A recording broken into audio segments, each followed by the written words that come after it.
Hey everybody, what's going on? Hellmite here, bringing you another video from Grab the Lantern today. Today I wanted to talk about Worlds on the podcast and kind of detail my thoughts now that we are finally going into the group stage. That's right, play-ins have concluded and we have our final groups going into the actual Worlds tournament, I guess you could say. Now, obviously, if you're not aware of the results, those are posted online. I will be talking about that, so if you haven't had a chance to watch the matches, go do that before you listen to this, because this will spoil you. I also will have an article up on my blog detailing more of what happened over the weekend, if you're interested in reading that. But either way, let's go ahead and jump right into things, starting with kind of breakdown and kind of talking about what I think is going to happen in the group stage. Now, first, let's go ahead and look at Group A, which obviously the Africa Freaks are here, and I think that they are obviously going to be a clear shoe-in for first place. They absolutely dominated in Korea, and I think that it's very obvious that the top Korean team in any group is going to be one that makes it out. I think that's a pretty safe bet, especially when you look at their competition in the remainder of the group. The other three teams that are in the group who might have a chance are the Flash Wolves, Fongvu Buffalo, and G2 Esports. Now, I love G2. I think they're a great team, but I don't think they have what it takes to actually get out of the group. I'm sorry to say. They were very shaky throughout the play-in stage. I honestly think that they didn't perform the way everyone expected them to, and I really don't know that they have what it takes to take on the Freaks, and I don't know that they even have what it takes to take on Flash Wolves. Flash Wolves have been to basically every single world since the tournament started. They have always been fairly consistent performers, and I just don't think that G2 at the moment has what it takes in order to deal with them. So I do believe that Flash Wolves will probably be our second seed from Group A. Fongvu Buffalo, I don't necessarily think has what it takes either. They are a bit of a wild card team. It's kind of a toss-up for me as to who would take third and who would take fourth place. I think Buffalo is okay. I think G2 is performing okay. It really could go either way. I could definitely see room for Buffalo to take the third spot over G2 Esports. That's actually what I have on my pick'em, but I could definitely see Buffalo or G2 maybe beating Buffalo and able to take that third place. Obviously, it doesn't really matter at the end of the day, as neither one will be making it out into the bracket. But if you're looking for potential help for your own pick'em, that's what I would seed it as. Moving over to Group B, we have Gen G Esports, World Never Give Up, Cloud9, and Team Vitality. Now, again, as I was mentioning before, the Korean team is almost always a shoe-in for getting out of the group, and I believe Gen G is definitely going to make it out. Now, the biggest question for me is whether or not they will take first or second. Obviously, Gen G coming off a successful last season where they were able to claim the World Championship. This is the Samsung Galaxy roster, for those of you who are confused by the name change. It's just a name change, exact same team as before. So I do think that Gen G are looking in a pretty good spot. They obviously were not the first seed out of Korea, though, so Africa Freaks were able to take that from them. So it does mean that they're not necessarily the best team in the region. And Royal Never Give Up, obviously, has always been to Worlds, has pretty much always made the bracket, and almost always ends up losing to a Korean team, either in the semis or in the actual finals, as they have in a couple of years. So it could be either way. I'm going to say Gen G will probably be the first place seed out of the group. Again, voting for the Koreans is never a bad idea. I do think that they've looked very solid this year, obviously losing out to the Freaks, but I think that they're still quite strong.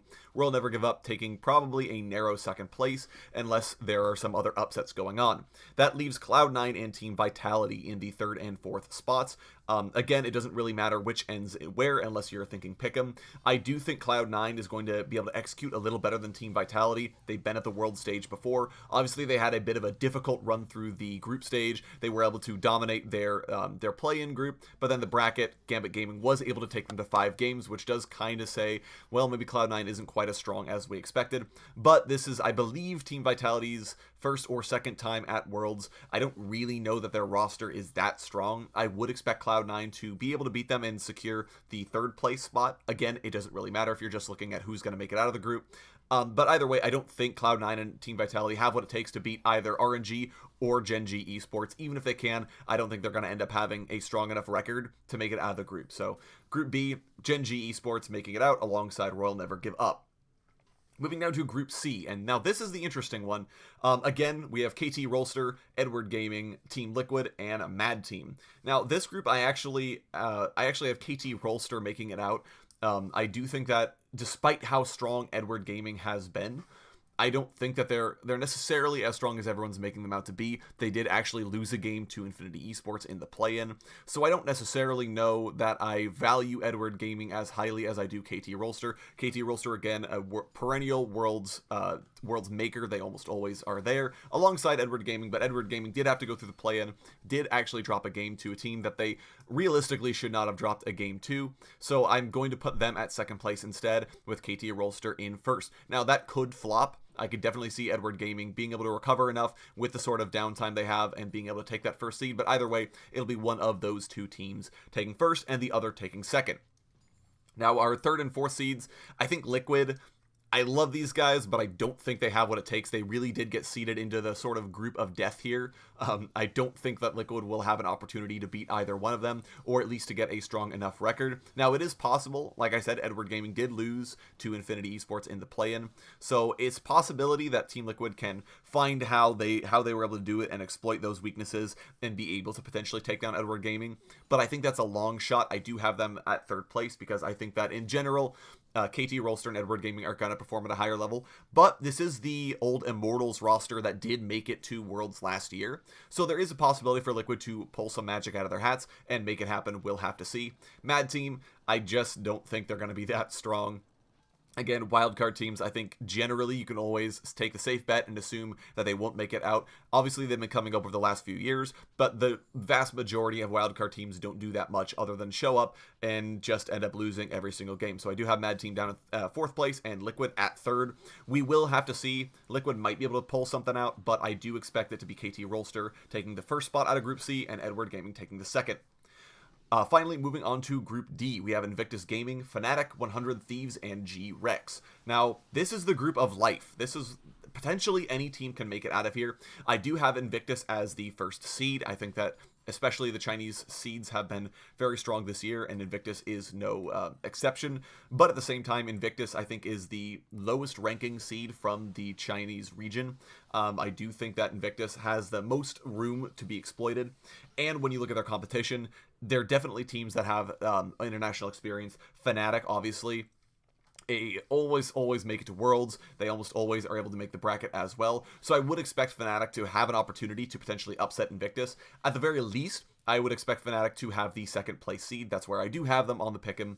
I do think that Fnatic will execute well enough to at least be able to beat 100 Thieves and G-Rex. Obviously, G-Rex and 100 Thieves, both their first time at Worlds. They do have players who have been to Worlds previously, so it's not like they're entirely new. They were able to make it out of the play-in stage pretty convincingly, I have to say. So it's not that G-Rex are bad. In fact, this is the best possible group for a wildcard team to get out. I think G-Rex does have the possibility to get some upset wins against 100 Thieves and perhaps against Fnatic and Invictus as well. So if you are looking for a wildcard to make it into the bracket, I think G-Rex is going to be your best bet. 100 Thieves, like I was saying, they have players who have been to Worlds before, but I think that in general, the organization itself is still pretty new. We'll have to see how they're actually able to execute on the stage. I think Fnatic has also been a lot more consistent than 100 Thieves. 100 Thieves really kind of squeaked in. They took fourth place and then just happened to be able to make it through based on championship points and when TSM lost to Cloud9. So I think that's kind of indicative of the fact that 100 Thieves were barely able to make Worlds, whereas Fnatic just kind of smashed everybody in Europe and qualified no problem. So I would place Fnatic higher than 100 Thieves. I would still give 100 Thieves a better ranking than G-Rex. Again, G-Rex were able to dominate play-ins, but play-ins are just so much different from the group stage. So we'll have to see. That could potentially flop, but I do think 100 Thieves will end up with the third place slot. Again, doesn't matter if you're just trying to figure out who's going to get out. Matters if you're going for the pick'em. So we do have Invictus up at first place and Fnatic at second. Those could flop, and I could also see another team potentially kicking out either Fnatic or Invictus. I do think Invictus is going to be strong enough that they will be the number one seed, but we'll see. Like I said, Group D is the group of life, and there's potential for any team in this group to make it out. So that's the harder one to figure out, but we'll have to see when the games do start up.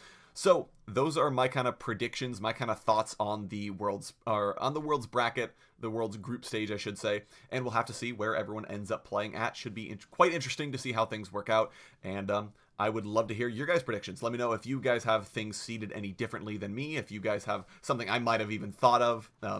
when talking about this, go ahead and let me know all of that down in the comment section below. Would love to hear what you guys are thinking down of Worlds. If you enjoyed today's video, go ahead and leave a like. And if you really enjoyed today's video, consider subscribing. I upload a video every Monday, Friday, and on patch days as well. And if you're looking for more Grab the Lantern content, you can check out my blog, which is linked down in the description. I upload an article just about each and every single day for your enjoyment. Once again, thank you guys so very much for watching. I do appreciate it, and I'll talk to you all later.